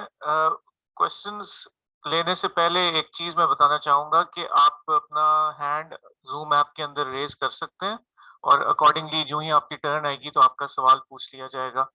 اور اس کے ساتھ ساتھ آپ اپنا نام بھی کائنڈلی جو آپ کا ایکچوئل نام ہے اس پہ چینج کر لیں تاکہ سب کے لیے آسانی ہو جائے۔ سر سب سے پہلا کوشچن ہمارا محسن عباس کا ہے۔ آپ کائنڈلی اپنا مائک ان میوٹ کیجیے اور اپنا سوال کیجیے محسن، تھینک یو۔ بسم اللہ الرحمن الرحیم۔ سر السلام علیکم۔ وعلیکم السلام۔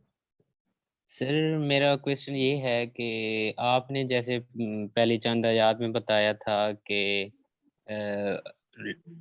کچھ لوگ مطلب ایسے ہوتے ہیں جو سمجھتے ہیں کہ بھی آخرت کے دن ہماری سفارش ہو جائے گی اور وہ بخشے جائیں گے، ایسے آپ نے تفسیر میں تھوڑا سا بتایا تھا۔ تو سر میں اس سے تھوڑا سا پوچھنا چاہوں گا کہ جیسے لوگ وسیلہ بنا لیتے ہیں تو کیا یہ وسیلہ بھی صحیح رہے گا یا پھر یہ بھی اسی سفارش میں ہی شامل ہوتا ہے پھر؟ جی دیکھیے، گزارش یہ ہے کہ قرآن مجید میں لفظ وسیلہ ایک ہی مرتبہ استعمال ہوا ہے سورہ مائدہ میں کہ یا ایھا الذین آمنوا اتقوا اللہ وابتغوا الیہ الوسیلہ وجاہدوا فی سبیلہ، ایمان والو اللہ کا تقوی اختیار کرو اور اس کی طرف وسیلہ حاصل کرو اور اس کی راہ میں جہاد کرو تاکہ تم کامیاب ہو۔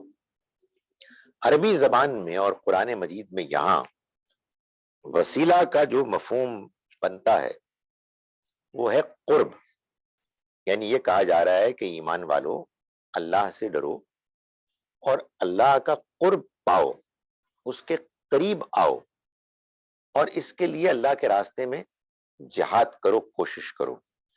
یہ چیز کہ ہم اللہ تک پہنچنے کے لیے کسی انسان کو یا کسی اور مخلوق کو ذریعہ بنائیں، یہ پورے قرآن مجید کی تعلیمات کے خلاف ایک نظریہ ہے جو بدقسمتی سے مسلمانوں میں بہت عام ہو گیا ہے، اور اس کی وجہ بھی وہی ہے کہ ہم اللہ کی توحید کو اختیار کرتے ہوئے اللہ کے دین پر عمل کرنے کی بجائے چور دروازے تلاش کرنے کی کوشش کرتے ہیں، جس سے کہ ہم اس کی جواب دہی کے احساس سے بچ کر زندگی گزاریں، اور جب کبھی ہمارا ضمیر ہمیں ملامت کرے یا آخرت کی جواب دہی سے کوئی خبردار کرے تو ہمیں اطمینان ہو کہ ہمارا وسیلہ، ہماری سفارش تو اپنی جگہ پر بالکل موجود ہے۔ قرآن مجید نے اس طرح کی تمام تصورات کے بارے میں کئی مرتبہ یہ بات واضح کی ہے کہ ڈرو اس دن سے جس دن کوئی کسی کے کام نہیں آئے گا، کسی کی طرف سے کوئی سفارش قبول نہیں کی جائے گی، کسی کی جانب سے کوئی فدیہ قبول نہیں کیا جائے گا اس کو چھڑانے کے لیے، اور نہ ہی خارج سے اس کی کوئی مدد ہوگی۔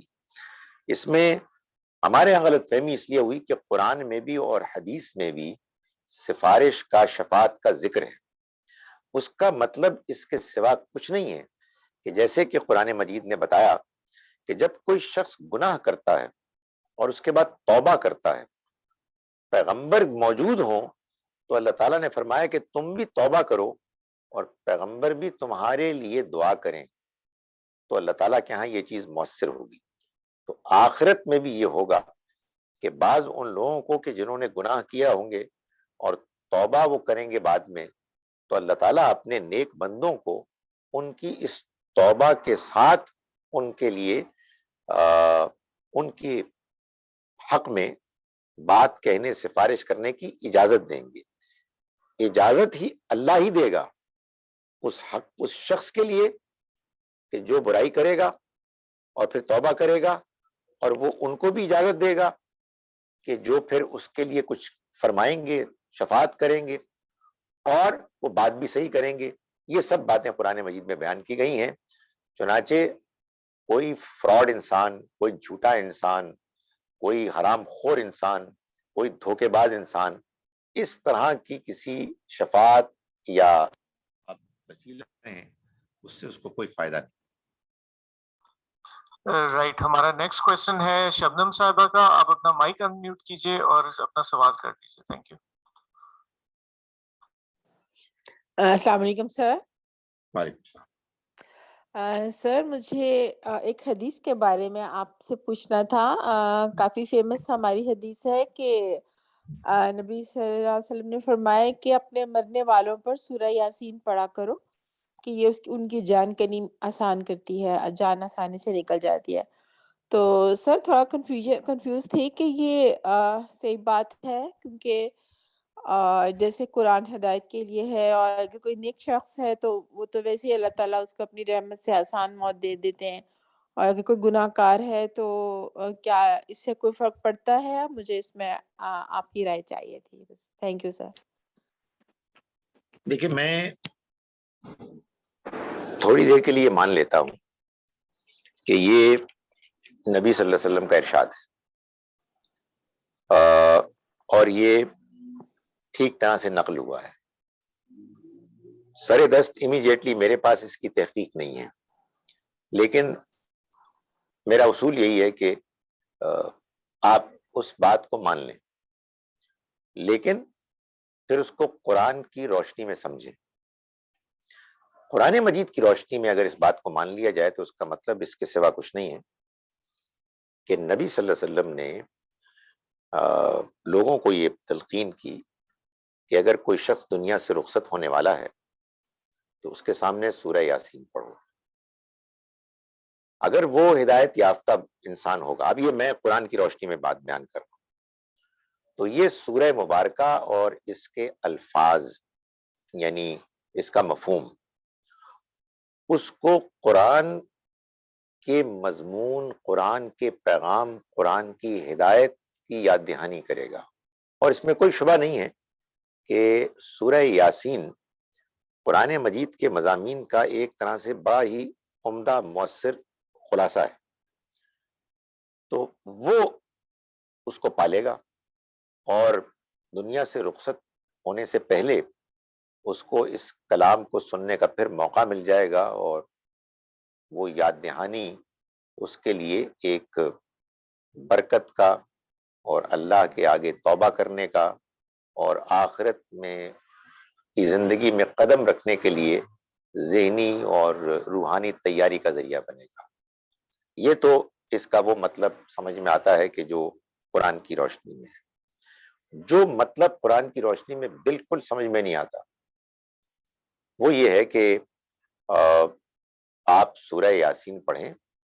جن کے آگے پڑھ رہے ہیں انہیں کچھ نہیں معلوم کہ کیا ہو رہا ہے، نہ انہیں بات سمجھ میں آ رہی ہے، نہ انہوں نے کبھی قرآن مجید پڑھا اور سمجھا، اور محض اس کی تلاوت ان کے لیے مؤثر ہو جائے گی، جبکہ انہوں نے زندگی میں نہ قرآن کو کوئی اہمیت دی اور نہ ہدایت کو کوئی اہمیت دی.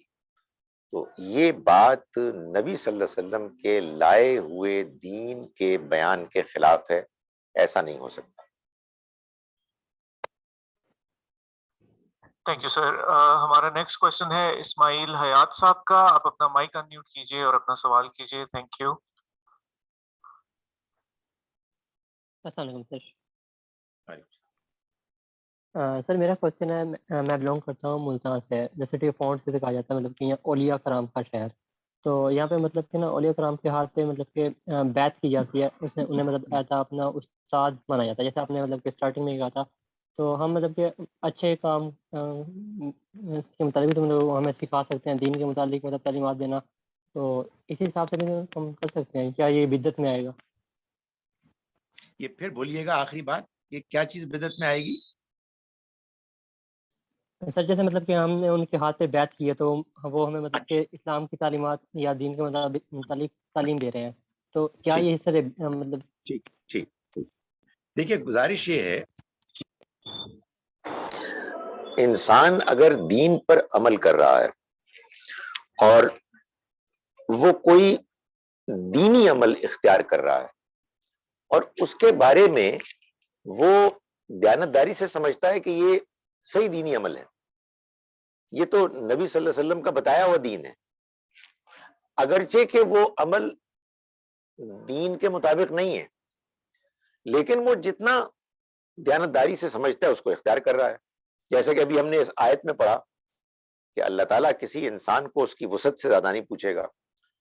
تو ہمارے ہاں یہ بات بعض لوگ بیان کرتے ہیں، بڑی مشہور بات ہے کہ نبی صلی اللہ علیہ وسلم نے اپنے ساتھیوں سے بیعت لی، اس کے بعد جب خلفائے راشدین کے بعد حالات بگڑے تو جو بعد میں جو بھی مسلمان حکمران آئے انہوں نے حکمران ہونے کے ناطے بیعت لی، لیکن بعض بزرگوں نے یہ محسوس کیا کہ نبی صلی اللہ علیہ وسلم نے تو جو بیعت لی تھی اس کے دو پہلو تھے.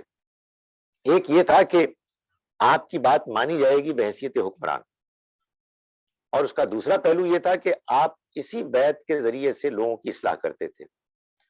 تو ہمارے ہاں بعض بزرگوں نے اس کو یوں سمجھا کہ پہلی نوعیت کی بیعت تو ابھی بھی حکمران لے رہے ہیں، لیکن وہ اخلاقی اور دینی طور پر اتنے کمزور ہیں کہ وہ لوگوں کی اصلاح نہیں کر سکتے.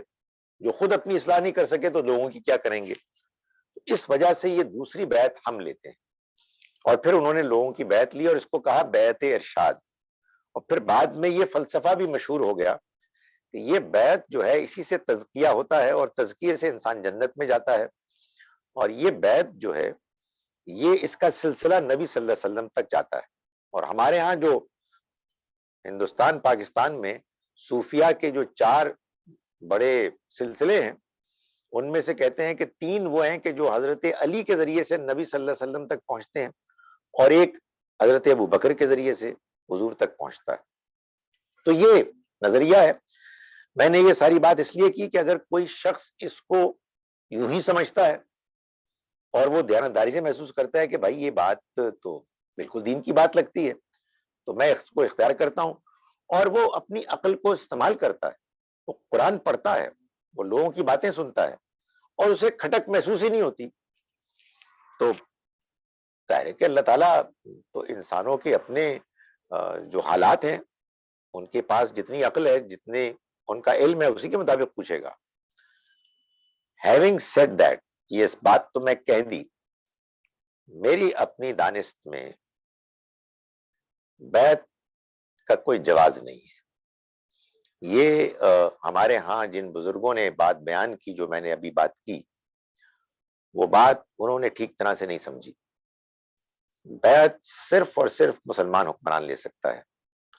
بیعت ارشاد کوئی چیز ہی نہیں ہے، اس لیے کہ بیعت ارشاد کو جب کوئی عام آدمی بھی، آپ بھی غور کریں گے تو آپ محسوس کریں گے کہ یہ دین کے مزاج کے خلاف. یہ کیسے ہو سکتا ہے کہ میں ایک صاحب کے آگے، چاہے وہ کتنے ہی بڑے بزرگ کیوں نہ ہو، انکنڈیشنل سرنڈر کر دوں کہ آپ جو کہیں گے میں مانوں گا، اس لیے کہ آپ میری اصلاح کر رہے ہیں.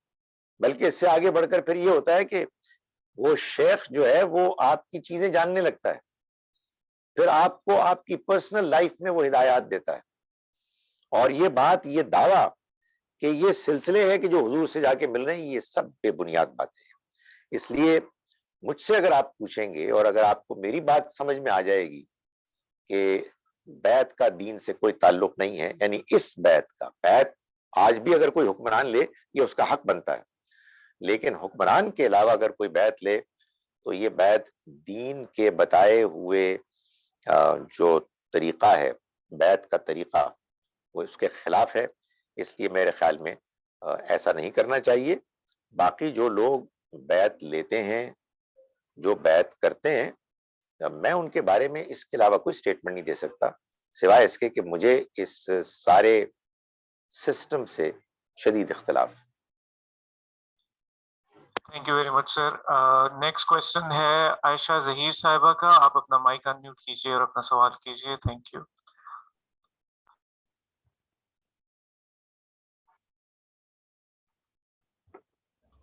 عائشہ ظہیر، آپ کائنڈلی اپنا مائک انمیوٹ کیجیے. Thank you.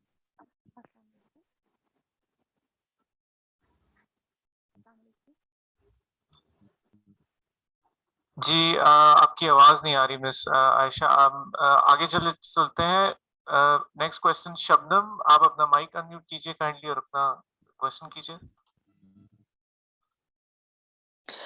جی سر, ہم نے آج بھی آیت میں پڑھا, وہ کچھ عہدوں کے بارے میں تھا اور وہ اس سے ریلیٹڈ ہم نے اپنے حکمرانوں وغیرہ کی بات کی. سر کرنٹ سرکمسٹانسز میں, سچویشن میں سر ہمارے پاس کوئی حالات جو ہمارے ملک کے ہیں اس وقت, کوئی بھی آپشن نہیں ہے, کوئی ایسا ہمیں ایلیجیبل کوئی بھی بندہ نظر نہیں آتا کوئی جس کا کردار اس قابل ہو کہ ہم اسے نیکسٹ الیکٹ کر سکیں, کوئی بھی جتنے بھی اس وقت موجود ہیں سین پر. تو کائنڈلی ان حالات میں ہمیں کیا کرنا چاہیے؟ کوئی آپشن نہیں ہے, کائنڈلی آپ اس بارے میں بھی گائیڈ کر دیجیے. میرا یہ جو پروگرام ہے یہ سیاسی پروگرام نہیں ہے, اس لیے اس کا جواب میں کوئی براہ راست تو نہیں دے سکتا, سوائے اس کے کہ یہ جو آپ نے بات بیان کی ہے یہ خود ایک پروپیگنڈا ہے. بعض لوگ کہ جو دوسرے لوگوں کو مایوس کرنا چاہتے ہیں, وہ چونکہ میں یہ بات پہلے بھی کئی مرتبہ کہہ چکا ہوں, شیطان کی طرح وہ کہیں پیچھے بیٹھے ہوئے ہیں, وہ سامنے نہیں آتے. میں اس سے پہلے بھی کہہ چکا ہوں کہ وہ شیطان پلس ہے, اس لیے کہ شیطان تو جب ہم اعوذ باللہ من الشیطان الرجیم پڑھتے ہیں تو بھاگ جاتا ہے, لیکن ان کے بارے میں اگر آپ بات کریں گے تو یہ آپ کو اٹھوا دیں گے, بلکہ مروا دیں گے. تو یہ اپنے آپ کو مسلط کیے رکھنے کی غرض سے جہاں اور بہت سارے کام کرتے ہیں, اس طرح کا پروپیگنڈا بھی کرتے ہیں, جس کا آپ نے ایک مظاہرہ کیا کہ مایوسی اتنی ہے کہ کوئی بھی ٹھیک نہیں, اب کیا کرے, تو پھر وہی کرے جو یہ حضرات پس پردہ بیٹھ کے اپنی طاقت کی وجہ سے اس کو بیان کرتے ہیں, تاکہ لوگوں میں یہ ذہن بن جائے. گزارش یہ ہے کہ اس دنیا میں پیغمبروں کے علاوہ پرفیکٹ ہے کون؟ کوئی بھی نہیں ہے. اس لیے آپ کے سوال کا سیدھا سادہ جواب یہ ہے کہ ہم نے اپنے نظام کو ٹھیک کرنا ہے, اور یہ ہمارا آئین, یہ معاہدہ ہے, یہ ایک مقدس دستاویز ہے. اس کے بارے میں اگر کوئی یہ کہتا ہے کہ یہ کاغذ کا ایک ٹکڑا ہے, تو وہ اصل میں قرآن کی خلاف ورزی کر رہا ہے. ہمارے اندر یہ جذبہ پیدا ہونا چاہیے, نہ کہ یہ کہ ہم ایک ویک سی بات کریں کہ جناب کوئی بھی اس قابل نہیں ہے. نہیں, جو قابل نہیں ہے ان میں سے جو کم ترین برا ہے اس کو ہم لیں گے اور اپنے نظام کو چلائیں گے. آپ کو کسی کا پر اطمینان نہیں ہے, آپ بے شک ووٹ نہ دیں. آپ کو کسی پر اطمینان نہیں ہے, آپ آ کے کھڑے ہو جائیں. لیکن ہم یہ ہرگز نہیں کر سکتے کہ محض لوگوں کی باتوں کی بنیاد پر, پروپیگنڈے کی بنیاد پر, اور ایسے جھوٹ پر مبنی کرٹیسزم کی بنیاد پر کہ جس کو ویریفائی کرنے کے لیے عدالتوں پر پریشر ڈالا جاتا ہے اور اپنے منمانی فیصلے کرائے جاتے ہیں. تو ایسی فضا میں میرا یہ خیال ہے کہ اگر کسی کو اطمینان نہیں ہے تو وہ سٹیپ بیک کر جائے, اور اگر کسی کو اطمینان ہے کہ ہمیں اس سسٹم ہی کے ساتھ چلنا ہے تو وہ ان بقول آپ کے, میں تو کسی کو بھی برا کہنے کے لیے تیار نہیں ہوں, سوائے اس کے کہ اگر کہیں برائی ہوئی ہے تو اس برائی کو کنڈیم کرنا ہے, کوئی غلطی ہوئی ہے اس غلطی کو کنڈیم کرنا ہے, اور اپنے قانون, اپنے آئین کی روشنی میں کرنا ہے, اپنے نظام کو مضبوط کرنا ہے. اگر آپ کے خیال میں سب برے ہیں تو میں یہ آپ سے کہتا ہوں کہ جو ان میں کم ترین برا ہے اس کو یہ موقع دینا چاہیے, اس لیے کہ اس نظام کو چلنا چاہیے. یہ نظام جھوٹ پر مبنی طریقوں سے نہیں چلے گا, پس پردہ رہے کہ کچھ لوگوں کی سازشوں سے نہیں چلے گا. آہستہ آہستہ ہی اصلاح ہوتی ہے, اور اصلاح کرنے والے اپنا کام کریں اور حکمرانوں پر تنقید کریں, ان کو جواب دہ ٹھہرائیں. جواب دہی کے لیے جو طریقے ہیں ان کو مضبوط کیا جائے. تھینک یو سر. ہمارا فائنل کوشچن آج کا ہے مریم گیلانی صاحبہ کی طرف سے. آپ کائنڈلی اپنا مائک انمیوٹ کیجیے اور اپنا سوال کیجیے. Thank you. السلام علیکم سر. آج کی آخری آیت میں جو آپ نے بات کی دوسری راہوں پہ چلنے سے, سر اس کی تھوڑی اس کی وضاحت کر دیں, مطلب اس سے کون سے وہ مراد ہیں راستے. اور دوسری بات ہے کہ جو حدیث میں کہا جاتا ہے صورتوں کی فضیلت, جبکہ صورتوں کے نام تو کہتے ہیں کہ کافی بعد میں ہوئے, تب صورتوں کے نام نہیں تھے. تو پھر وہ کس حوالے سے ان کا نام ہوتا ہے؟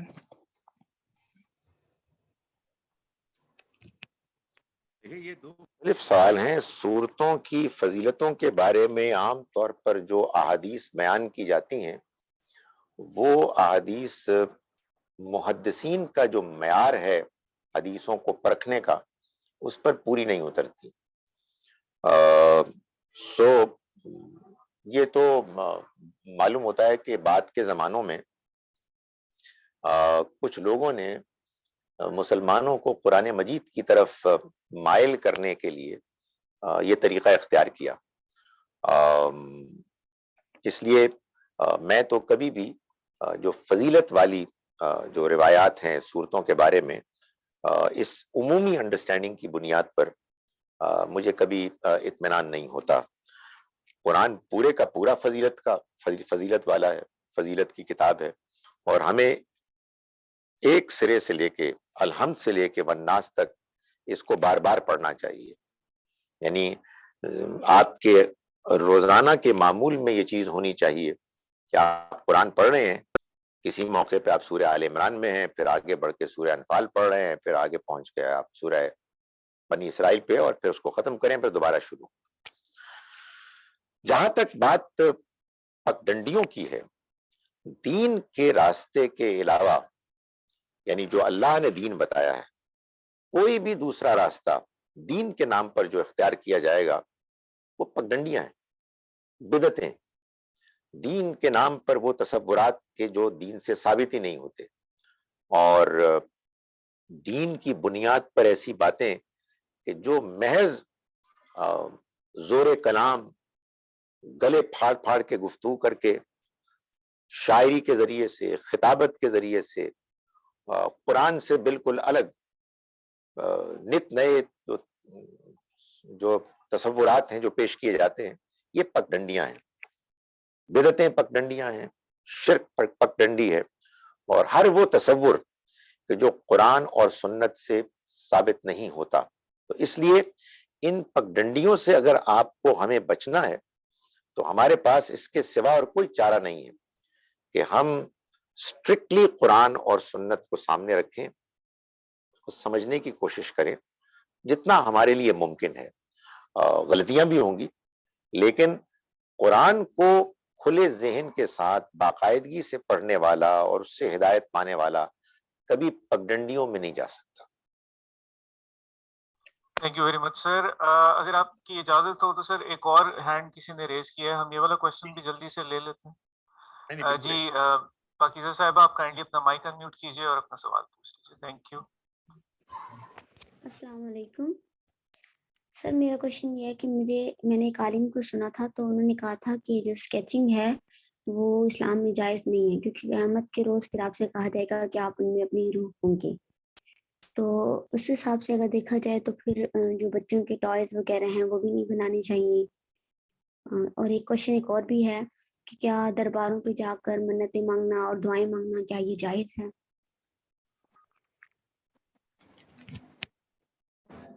درباروں سے مراد ظاہر ہے کہ بزرگوں کے قبریں اور مزار ہیں. وہاں جا کر منت ماننا اور وہاں جا کر دعا مانگنا، اس کی وجہ کیا ہے؟ قطعاً ناجائز ہے، شرک ہے. قرآن مجید نے یہ بتایا ہے کہ جو حلال جانور ہم اللہ کا نام لے کر اور اچھی طرح سے خون بہا کر ہم اس کو حلال کرتے ہیں، لیکن کرتے بتوں کے استھانوں پر یا کہیں مزاروں وغیرہ پر جہاں غیر اللہ کا نام لیا جاتا ہے، اگر ہم یہ کام کرتے ہیں تو در حقیقت ہم حرام کر رہے ہیں، وہ جانور ہمارے لیے حلال نہیں ہے. تو اس لیے یہ تو بالکل واضح طور پر شرک ہے. کوئی سوال ہی پیدا نہیں ہوتا کہ ہم کسی مزار پہ جا کے اور منت مانیں یا صاحب مزار کے ذریعے سے اللہ سے دعا کریں. جہاں تک پہلی بات کا تعلق ہے، یہ بات سکیچز وغیرہ، تصاویر، اس کی کنڈمنیشن حدیث میں آئی ہے، اور میں جیسا کہ پہلے بھی گزارش کی اور ہمیشہ گزارش کرتا ہوں کہ حدیث میں انڈیپینڈنٹ دین بیان نہیں ہوا. یعنی ایسا نہیں ہے کہ اللہ تعالیٰ نے کچھ دین تو قرآن میں بیان کیا ہے اور کچھ اس سنت میں اس نے دیا ہے ہم کو کہ جو قرآن ہی کی طرح محفوظ ہے، نماز، روزہ، حج، زکوٰۃ، اور کچھ اس نے ان احادیث میں نبی صلی اللہ علیہ وسلم کی بیان کرنے کی ارینجمنٹ کی ہے کہ جو پہلی 2 صدیوں میں تو اس طرح سے بہت زیادہ مشہور نہیں تھی، لیکن تیسری صدی میں جا کے مشہور ہو گئی. نہیں، ایسا نہیں ہے. سارے کا سارا دین پہلے دن سے سارے مسلمانوں کو قرآن اور سنت کی شکل میں مل گیا. حدیث جو نبی صلی اللہ علیہ وسلم کے ارشادات کا مجموعہ ہے، جو تیسری صدی میں خاص طور پر جس پہ بہت کام ہوا اور ان کو کمپائل کیا گیا، یہ قرآن اور سنت کا فٹ نوٹ ہے. قرآن اور سنت کی روشنی میں اس کو دیکھا جائے گا. تو جب ان احادیث کو دیکھا جاتا ہے جن میں اسکیچ اور اسی طرح کے جو ہوتے ہیں آپ کے بت، یہ اسٹیچوز، ان کی حرمت یا تو اس وجہ سے ہوگی کہ ان کو پوجا جا رہا ہے، ان کے ساتھ کوئی مذہبی دینی عقیدت ہے، یا پھر اس لیے ہوگی کہ ان کے اندر کوئی اور اخلاقی قباحت ہے، یعنی ان کے اندر اوریانی ہے یا کوئی اور برائی ہے. تو ورنہ عام سکیچز، تصاویر میں کوئی پرابلم نہیں ہے. یعنی یہ نہیں ہو سکتا کہ اللہ تعالیٰ تو قرآن مجید میں اس میں خاموشی نہیں ہے، بلکہ ہمیں یہ بتا رہے ہیں سورہ سبا میں غالباً آیت نمبر 13 میں کہ سلیمان علیہ السلام کے تو محل میں تماثیل یعنی تصاویر اور سٹیچوز وغیرہ تھے، وہاں ٹھیک تھے، لیکن ہماری شریعت میں آ کے وہ حرام ہو گئے. نہیں، سب شریعت ایک ہی ہے. اور یہ در حقیقت یہ بتایا جا رہا ہے، یعنی جو حدیث میں آیا کہ قیامت کے روز اللہ تعالیٰ یہ فرمائیں گے کہ جو لوگ تصویریں بناتے تھے، بت بناتے تھے، ان سے کہا جائے گا کہ تم ان میں جان ڈالو، اور وہ جان نہیں ڈال سکیں گے. اس کا مطلب قرآن کی روشنی میں یہ بنتا ہے جو قرآن نے بتایا کہ قیامت کے روز ان لوگوں کو کہ جو اپنے سفارشیوں پر بھروسہ رکھ کر یہ سمجھتے تھے، زندگی گزارتے تھے کہ وہ ان کی سفارش کریں گے، تو اللہ تعالیٰ فرمائیں گے کہ اب جن کو تم پوچھتے تھے ان میں جان ڈالو، وہ جان نہیں ڈال سکیں گے. اس کا کوئی تعلق نہ ان ٹوائز سے ہے، کھلونوں سے ہے کہ جو بچوں کے ہوتے ہیں، نہ آپ کے ان والدین کی تصویروں سے ہے کہ جو آپ میں سے بعض لوگ گھر میں لگاتے ہیں، اور نہ ہی ان آئیڈینٹی کارڈ کی تصویروں سے ہے، فیس بک اور اخبارات کی تصویروں سے ہے. جو یہ تمام مولوی حضرات جو تصویروں کو حرام کہتے ہیں، وہ بڑے شوق سے لگاتے ہیں، کھینچتے ہیں. ان میں سے کوئی چیز بھی حرام نہیں ہے، لیکن بہرحال یہ چیز حرام ہے کہ آدمی دوغلے کام کرے، وہ کہے کہ یہ چیز ناجائز ہے لیکن بڑے شوق سے کرے. ایسا نہیں ہونا چاہیے. Thank you very much sir. آپ سب کا بھی بہت بہت شکریہ. انشاءاللہ we'll meet again the same time next week. Thank you sir. السلام علیکم.